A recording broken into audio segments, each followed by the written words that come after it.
யாரடா சொல்றீங்க? நேத்து பெஞ்ச மயிரை பிடிக்கிட்டு வாயில வருது எனக்கு. அவங்க வந்தான அந்த பையன் என்ன சொன்னான்?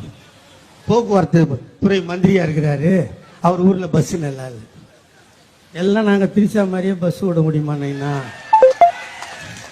தலை காஞ்சி போனதும் எண்ணெய் தலையில எண்ணெய் வைக்காததும் பஸ் ஏறி போறதுக்கு காலு வலி முட்டி வலி நைனா எனக்கு சொகுசு பேருந்து தாழ்தள பேருந்து கொடுன்னு எங்கள் அண்ணங்கிட்ட கேட்டோம். அடக்கமாக பஸ்ஸு கொடுத்துட்டாரு. இல்லை பேட்டரி பஸ்ஸு ஏறவே வேணாம், ஏறினா பொதுக்குன்னு போய் உட்காந்துக்கலாம், ஏறி உட்கார வேணாம், பள்ளத்தில் உட்காந்துக்கிறோமா இல்லையா? இதில் என்ன வேடிக்கைன்னா அந்த பையனுக்கு எழுதி கொடுக்குறவன் கஞ்சா அடிக்கிறவன். கஞ்சா அடிக்கிறவன் எழுதி கொடுத்தா சரக்கு அடிக்கிறவன் அப்படியே பேசுகிறான். இதுதான் அவனுக்கு உலகமே தெரியல. எனக்கும்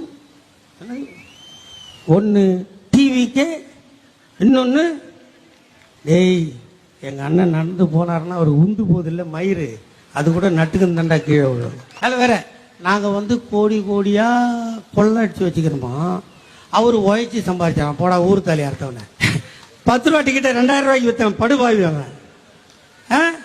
இவர் தராங்களாம் பிளாக்ல.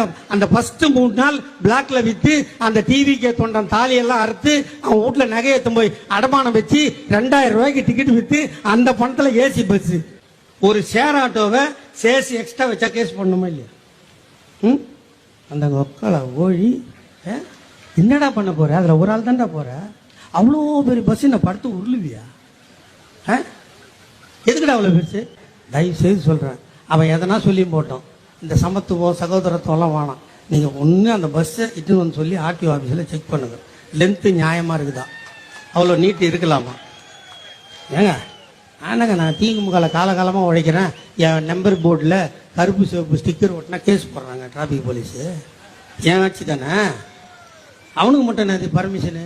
வண்டி சைஸை குறைக்க சொல்லுங்கள், சந்தில் திரும்ப மாட்டேங்குது. அவன் வேற சொல்கிறான் என்ன சந்து பொந்தா கொடுக்குறீங்களாம், நல்லா பீச் ரோட்டில் தான் திறந்து விடுங்களா அவனை. அது சொல்றான், ஏடா பாவி சனிக்கிழமை வேணா வரேன்னு கேட்டா நான் சொன்னான் தெரியுமா? இதுதான் ஹைலைட்டு, யாருக்கும் தொல்லை இருக்கக்கூடாதுன்னு சனிக்கிழமை சாயந்தரமா வராங்க. வானா தம்பி, நான் நல்ல மாதிரி சொல்லுவேன், நாங்கள் அப்படி இப்படி ஆள் கிடையாது. இந்த இந்தி உள்ள நுழைஞ்சி தமிழை காப்பாத்துறதுக்கே பல பேர் தீ குளிச்சு செத்த கட்சி இது, சும்மா சீன் போடுற கட்சி இல்லை.